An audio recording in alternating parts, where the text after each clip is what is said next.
అప్పుల బాధలు వెంటాడుతున్నాయా? అయితే 6 JVR వారి జాతిరత్నాలు ధరించండి.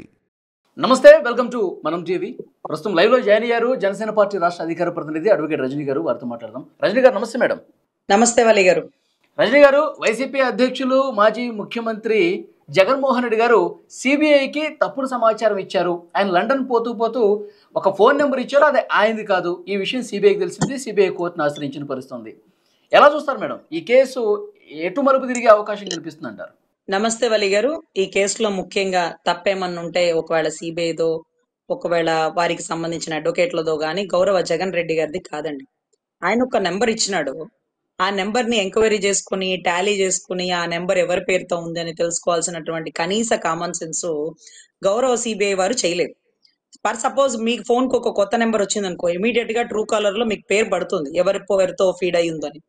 అది ఆయన వెళ్ళిపోయాక ఆయన ఇచ్చిన ఫోన్ నెంబర్ తప్పు సార్, అది ఆయన పేరుతో లేదు ఇంకొకరి పేరుతో ఉంది అని ఆయన వెళ్ళిపోయిన ఒక 2-3 రోజుల తర్వాత మీకు గుర్తొచ్చిందా? ఆయన వెళ్ళేటప్పుడు కూర్చొని చెక్ చేయరా? ఆయన వెళ్ళక ముందే లెటర్ పెడతాడు కదా, నేను యూరోప్కి వెళ్ళాలి పలానా డేట్ లో దయచేసి పర్మిషన్ ఇవ్వండి అని ఒక నెల ముందు పెట్టుంటాడు కదా. పెట్టున్నంత వరకు నేను ఏ నెంబర్ ని వాడుతున్నాను, ఏ మెయిల్ కాంటాక్ట్ లో ఉంటాను, ఎక్కడెక్కడికి వెళ్తున్నాను, ఏ అంటే ఎయిర్పోర్ట్ లో కూడానండి, ఎయిర్పోర్ట్ లో ఏ ఫ్లైట్ ఎక్కుతారు, ఎక్కడ డిపార్చర్ అవుతారు, మళ్ళీ ఎక్కడ ఫ్లైట్ మారుతారు, తర్వాత ఎక్కడ ఉంటారు. సో ఇవన్నీ టోటల్ ఇన్ఫర్మేషన్ ఇవ్వాలండి. ఎందుకంటే అసలు బెయిల్ మీద బయటికి వచ్చిన అతను దేశం దాటి పోకూడదనే ఒక రూల్ ఉంటది. అసలు శుక్రవారం వచ్చి సంతకం పెట్టాలని మీకు అంటే ఒక లీగల్ టర్మినాలజీ మీకు తెలియని వాళ్ళకి కూడా భీమ్లా నాయక్ లో శుక్రవారం నేరగాడు వచ్చి సంతకం పెడుతుంటాడు చూడండి స్టేషన్ కి. ఇదే మాదిరిగా అన్ని చోట్ల పెడుతూ ఉండాలండి. కొంత అవగాహన లేని వారికి కూడా చెప్తున్నాను.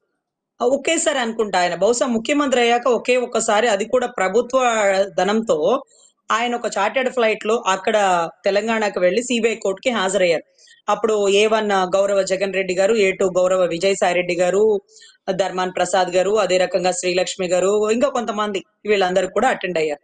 దాని తర్వాత 10 సంవత్సరాలు ఒక వ్యక్తి తన కేసుల్లో బెయిల్లో ఉన్నాడు, 2000 పైచలకు వాయిదాలకు అటెండ్ కాలేదు అంటే మేము అడ్వకేట్లం కదండి, మా క్లయింట్స్ అడుగుతారు ఈ 3వ వాయిదాకి మా అబ్బాయి కుదరదమ్మా, పాపం బెంగళూరులో ఉన్నాడు, సెలవు లేదంట అంటే, అమ్మ రావాలమ్మా, 3వ వాయిదాకి రాకపోతే జడ్జి గారు కోప్పడతారు, వారెంట్ ఇష్యూ చేసేస్తారంటే 30,000 వాయిదా అంటే 3,000 వాయిదాకి అటెండ్ కానీ జగన్ గారు మాత్రం చూస్తా ఊచుకుంటారు. కానీ మా పిల్లగాడు ఏమన్నా మర్డర్ చేసినాడా, మానభంగం చేసినాడా, లేకపోతే కోట్లు చేసుకుని దేశాలు దాటిపోతున్నాడా, బెంగళూరు నుంచే కదా రాలేకపోతుంది, సర్దుకుపోలేరా అన్నారు. అంటే రైట్ టు ఈక్వాలిటీ ఆర్టికల్ 14 రాజ్యాంగంలో రాసింది కదా, అది గౌరవ జగన్ రెడ్డి గారికి ఒకలాగా మాకు ఒకలాగా ఉండదు కదా అని అడుగుతుంటారు సార్. సో ఇక్కడ సిబిఐ వారికి ఏదైతే ఆయన వెళ్ళడం కోసం నమోదు చేసినారో ఆ నెంబర్ ని వారు ముందుగానే వెరిఫై చేసుకోవాలి. ఆ నెంబర్ ఎవరి పేరుతో ఉందో అది చూసుకోకుండా ఆయన వెళ్ళిపోయినాక ఈ ఎలిగేషన్ బిగిన్ చేసినారు. ఆయన వచ్చే వరకు ఇది డ్రాగన్ అవుతుంది. అది కూడా కోర్టు వారు ఒక నోటీస్ ఇష్యూ చేసినారు, అతను ఇచ్చిన నెంబర్ తప్పు కాబట్టి అతని మీద ఎంక్వైరీ చేయించండి అని. ఎంక్వైరీ చేయించి ఏం చేస్తాం, యూరోప్ వెళ్ళిన వారిని వెనక్కి పిలిపించలేం కదా. అతను ఎప్పుడు ఫ్లైట్ టికెట్ వేసుకున్నాడు, ఆ తర్వాత మళ్ళీ ఫ్లైట్ టికెట్ అతను ఎప్పుడు పెట్టుకున్నారో అప్పుడే మళ్ళీ వెనక్కి వస్తారు. వచ్చిన తర్వాత ఏం అడుగుతాం, మీరు తప్పు నెంబర్ ఎందుకు ఇచ్చినారంటే ఆయన ఏం చెప్తారు, ఆయన ఇప్పుడు కాదు సార్ ఎప్పుడో చెప్పినారు, నాకు ఫోన్ అలవాట్లేదు, నాకు అసలు ఫోన్ నెంబరే లేదు. టీవీ 9 అనుకుంటా రజనీకాంత్ గారి ఇంటర్లో మనం ఒకసారి చూడొచ్చు, నాకు ఫోన్ లేదు, నా పిఏ ఫోన్ నెంబరో భారతి గారి ఫోన్ నెంబరో వాడతానని చెప్తున్నారు. ఇప్పుడు కూడా విదేశాలకు వెళ్తున్నప్పుడు భారతి గారి నెంబర్ ఇచ్చినారా, లేకపోతే ఇంకెవరైనా నెంబర్ ఇచ్చినారా, లేకపోతే కోర్టు వారిని తప్పుదోవకి మారుస్తున్నారా? సో అలాంటి రాంగ్ ఇన్ఫర్మేషన్ కూడా కోర్టు వారికి చెప్పకూడదండి. కోర్టుకి ఏది చెప్పినా అఫిడవిట్ అంటారు, ఒక ధృవీకరణ పత్రం. వారు చెప్పిన దాని మీద వాళ్ళు నిబద్ధతగా ఉండాలి. కోర్టుకి ఇచ్చిన ఇన్ఫర్మేషన్ ఎప్పుడైనా రాంగ్ అనుకోండి ఫర్ సపోజ్, దాని మీద చట్టపరమైన చర్యలు తీసుకుంటాం. ఎందుకంటే చట్టానికే తప్పుడు ఇన్ఫర్మేషన్ ఇస్తున్నప్పుడు అది చట్ట ఉల్లంఘన కింద అవుతుందండి.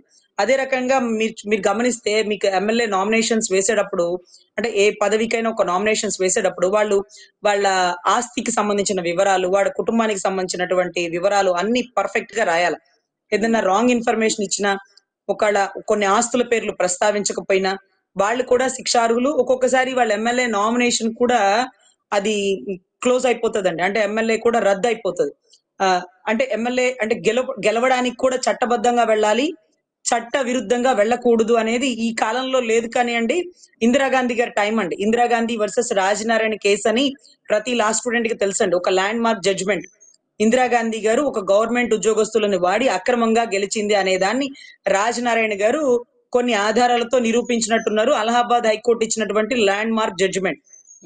అంటే నెహ్రూ గారి కూతురు కావచ్చు, రాజకీయంలో ఉద్దండ నేత కావచ్చు, కానీ తప్పు చేస్తే చట్టం ముందు అందరూ సమానులే అన్నట్టుగా అది ఒక గొప్ప జడ్జిమెంట్, ఒక ల్యాండ్ మార్క్ అండి.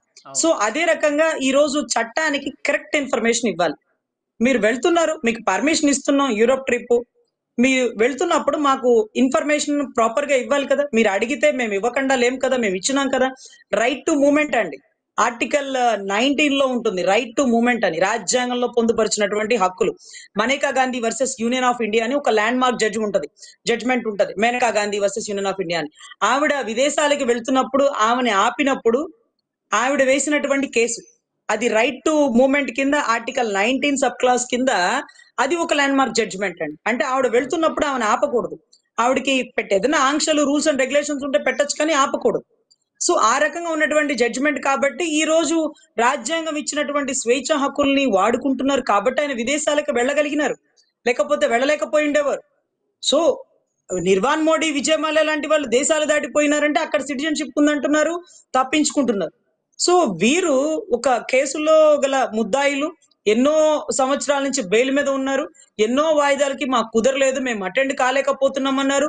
ఇంతకు ముందంటే ముఖ్యమంత్రితో బిజీగా ఉన్నారు, ఇప్పుడు ఒక పులివెందుల ఎమ్మెల్యే గారే కదా, ఇప్పుడైనా అటెండ్ అవ్వచ్చు కదా, కేసు కంప్లీట్ చేసుకొని ఒక నిర్దోషిగా బయటికి రావచ్చు కదా, లేకపోతే ఒక దోష అయితే లోపలికి వెళ్ళిపోతారు కదా, ఏదో ఒకటి తొందరగా జరగాలి కదా. సో యూరప్ కి వెళ్లే టైం ఉంది కానీ రాష్ట్రంలో ఉండే కోర్టుకు వచ్చే టైం లేదా అండి మీకు? విదేశాలకు వెళ్తున్నారే ఫ్లైట్ టికెట్లు పెట్టుకొని. సో ఇవన్నీ కూడా లీగల్ అండి, లీగల్ గా మనం అడిగేటటువంటి ప్రశ్నలు. సిబిఐ వ్యవహారానికి సంబంధించి చాలా మందికి కొన్ని అనుమానాలు అయితే ఉన్నాయి మేడం. ఇప్పుడు నేను కొట్టినట్టే యాక్ట్ చేస్తాను, నువ్వు ఏడ్చినట్టే యాక్ట్ చేయి అన్న చందంగా ఉందని చెప్పి చాలా మంది విమర్శిస్తూ ఉన్నారు. ఎగ్జాక్ట్లీ అండి, మీ ఫోన్ లో ట్రూ కాలర్ ఉంది, నా ఫోన్ లో ట్రూ కాలర్ ఉంది. దౌర్భాగ్యం ఏంటంటే సిబిఐ వాళ్ళ ఫోన్ లో ట్రూ కాలర్ లేదు. గౌరవ జగన్ రెడ్డి గారు ఇచ్చిన ఫోను నెల ముందు ఒక నెంబర్ ఇస్తే ఆ నెంబర్ ని ఎంక్వైరీ చేసుకోలేని పరిస్థితుల్లో గౌరవ సిబిఐ అంటే సెంట్రల్ బ్యూరో ఆఫ్ ఇన్వెస్టిగేషన్ ఒక దర్యాప్తు వ్యవస్థ పనిచేస్తుందా అండి? ఈ రోజుకి బెయిల్ మీద ఎందుకు ఉండగలుగుతున్నారు? మీరు గమనిస్తే వివేకానంద రెడ్డి గారి మర్డర్ కేసులో ఈ రోజుకి సిద్ధార్థ లుద్రా లాంటి సుప్రీంకోర్టు టాప్ మోస్ట్ అడ్వకేట్లు సునీతమ్మ గారి తరపు నుంచి పోరాడుతూ అవినాష్ రెడ్డి గారి బెయిల్ క్యాన్సిల్ చేయమంటున్న పరిస్థితుల్లో ఇంతవరకు సిబిఐ అవినాష్ రెడ్డి గారి బెయిల్ క్యాన్సిల్ చేయలేదండి. అవినాష్ రెడ్డి గారికి బెయిల్ ఇచ్చిన ఒకే ఒక కారణం ఏంటంటే వారి తల్లి గారికి అనారోగ్యంగా ఉందని బెయిల్ శాంక్షన్ చేసినారు. అంటే భార్యకి అనారోగ్యంగా ఉందని భర్తకి బెయిల్ ఇవ్వలేదు, కానీ బిడ్డకి అంటే తల్లికి అనారోగ్యంగా ఉందని గౌరవ బిడ్డ గారికి బెయిల్ ఇచ్చేసి ఆ బెయిల్ ఈ రోజుకి కంటిన్యూ అయిపోతుంది. ఆవిడ అప్పట్లో ఐసీలో ఉండొచ్చేమో, ఇప్పుడు ఏసీ రూమ్ లో తిరుగుతున్నారు కదా, రాష్ట్రాలు దాటి వెళ్ళిపోతున్నారు కదా. బిడ్డకి ఇప్పుడు ఏమి తల్లి బాధ్యత లేదు కదా, పాపం ఖాళీగానే ఉన్నాడు కదా, ఇప్పుడైనా పిలిపించి విచారణ చేయొచ్చు కదా. బెయిల్ క్యాన్సిల్ చేయండి, అతను ఇచ్చినటువంటి రిపోర్ట్స్ తప్పు, వాళ్ళ అమ్మగారికి బానే ఉంది, ఏ సర్జరీ అవ్వలేదంటూ సునీతమ్మ గారి అడ్వకేట్ సిద్ధార్థ లుద్రా గారు ఎన్ని మార్లు కోర్టులో వేసినప్పటికీ సిబిఐ వారు ఏమాత్రం స్పందించట్లేదు. సో ఈ రోజు కూడా ముందే ఎంక్వైరీ చేసుకున్న సిబిఐ అంటే చేసుకోవాల్సినటువంటి బాధ్యత కలిగినటువంటి వ్యవస్థ సిబిఐ ఎంక్వైరీ చేసుకోకుండా ఆయన వెళ్ళిపోయిన 2-3 రోజుల తర్వాత నెంబర్లో తప్పు ఉంది, నెంబర్లో లోపం ఉంది, నెంబర్ వారి పేరుతో లేదు అంటూ ఇప్పుడు కూడా సిబిఐ అడగలేదండి. కోర్టు వారు సిబిఐకి నోటీసులు ఇచ్చినారు, కోర్టు వారు సిబిఐ వారిని అడుగుతున్నారు, అంటే సిబిఐ తాలూకు అడ్వకేట్ ని అడుగుతున్నారు, అడ్వకేట్ గారికి నోటీసులు ఇచ్చినారు. ఏదైతే మీరు శాంక్షన్ చేసినారు చూడండి, పర్మిషన్ ఇచ్చినాడు, అతను రైట్ ఇన్ఫర్మేషన్ ఇవ్వలేదు కోర్టుకి, కనుక్కోండి. ఆ నెంబర్ ఎలా తప్పు తీసుకుంటారు? ఆ మెయిల్ ఉంది, అతను ఎక్కడో వెళ్తున్నాడో పూర్తి ఇన్ఫర్మేషన్ తీసుకోవాలి కదా. మెయిల్ ఆన్ చేయిందే మనకి లొకేషన్ తెలియదు కదా, గూగుల్ టేక్అవుట్ లొకేషన్ ఎక్కడ తెలుస్తుంది? సో ఆయన ఒక ఆర్థిక నేరగాడు కాబట్టి గతంలో దావోస్ పర్యటన గాని లేకపోతే A1 A2 గారి ఒక పర్యటనలో ప్రత్యేక దీవికి వెళ్ళారు, ప్రత్యేక బ్యాంకర్లను కలిసినారని అప్పుడు రఘురామకృష్ణరాజు గారు కొంత ఇన్ఫర్మేషన్ బయటికి చెప్పడం జరిగింది. వాళ్ళు ఏ బ్యాంకర్లని కలవకూడదు, ఏ ఫైనాన్షియల్ ట్రాన్సాక్షన్స్ చేయకూడదు, బిడ్డలను చూసుకోవడానికి వెళ్ళారు, బిడ్డల కాలేజీ ఫంక్షన్ అని వెళ్ళారు, అంతవరకే చూసుకోవాలి, అక్కడతో వచ్చేయాలి, అదిగా మించి రాకూడదండి. ఇది ఎలా ఉంటుందంటే ఒక జైల్లో ఉన్న ముద్దాయి తన తండ్రి గాని తన తల్లి గాని చనిపోయినప్పుడు ఏదైతే పోలీస్ వాళ్ళు ఆ ముద్దాయికి పెరోల్ మీద కాకుండా కొంత పర్మిషన్ ఇచ్చి బయటికి తెస్తారు, తెచ్చి ఆ చనిపోయిన వ్యక్తి ఎవరైతే ఉందో చితంటించే వరకు పోలీసు వాళ్ళు వెనకాలే ఉంటారు, ఇక్కడే ఉండాలి, ఇక్కడికే వెళ్ళాలి, మీరు ఎవరిని కలవకూడదు, ఎవరితో మాట్లాడకూడదు, ఏ ఫోన్ వాడకూడదు అని చాలా రూల్స్ పెడతారు. ఇప్పుడు బెయిల్ మీద వచ్చిన వ్యక్తికి కూడా అటువంటి రూల్సే ఉంటాయండి. ప్రతి శుక్రవారం హాజరవ్వాలను నిబంధనలు ఉల్లంఘించేస్తున్నారు. తర్వాత కనీసం ఏవి కూడా పాటించట్లేదు, తప్పుడు సమాచారం ఇస్తా ఉన్నారు. మరి ఆయన బెయిల్ రద్దు అవుతుందా లేదా? సరే, ఆయన బెయిల్ రద్దు అవ్వాలంటే సిబిఐ వారే అడగాలి. సిబిఐ వారు అడుగుతుందా అండి? ఆయన అందుకే మీకు గమనిస్తే రాష్ట్రం అంతా కొంపలో కొంపటి అనే ప్రోగ్రామ్ ద్వారా లిక్కర్ స్కామ్ జరుగుతూ ఉంది. లిక్కర్ స్కామ్ లో కొద్ది గొప్ప బిగ్ బాస్ ఎవరు అనేది అందరికీ కొంత ఇన్ఫర్మేషన్ తెలుసు. ఆప్షన్స్ లేకపోయినా ఆన్సర్స్ చెప్పగల సమర్థత రాష్ట్ర ప్రజల్లో ఓట్లేసిన ప్రతి ఒక్కరికి ఉంటుంది. కానీ ఆయన అంటారు గౌరవ్ జగన్ రెడ్డి గారు, దీన్ని సిబిఐకి పెట్టేసేయండి, దీన్ని ఈడీకి పెట్టేసేయండి అంటారు. సిట్కి భయపడుతున్న వ్యక్తులు సిబిఐకి ఈడీకి పెట్టేయమంటే, అంటే సిట్ కంటే సిబిఐ ఈడీ వారికి సన్నిహితంగా ఉంటుందా? సిబిఐ ఈడీలోకి వెళ్తే సముద్రంలో పడిపోయిన చేపలాగే ఉంటుందా? తప్పించుకుపోయినట్టేనా? చెరువులో ఉండే చేప నేను చెరువులో ఈదలేను కానీ నేను సముద్రంలో వేయండి చూద్దాం నా ప్రతాపం అంటే ఆశ్చర్యం అవుతుంది. అరే, నువ్వు చెరువులో ఉండి సమాధానం చెప్పవే అంటే నేను చెప్పను, నువ్వు సముద్రంలో వేయి, నన్ను అక్కడ చూపిస్తా నా ప్రతాపం అన్న పరిస్థితి నడుస్తుందండి.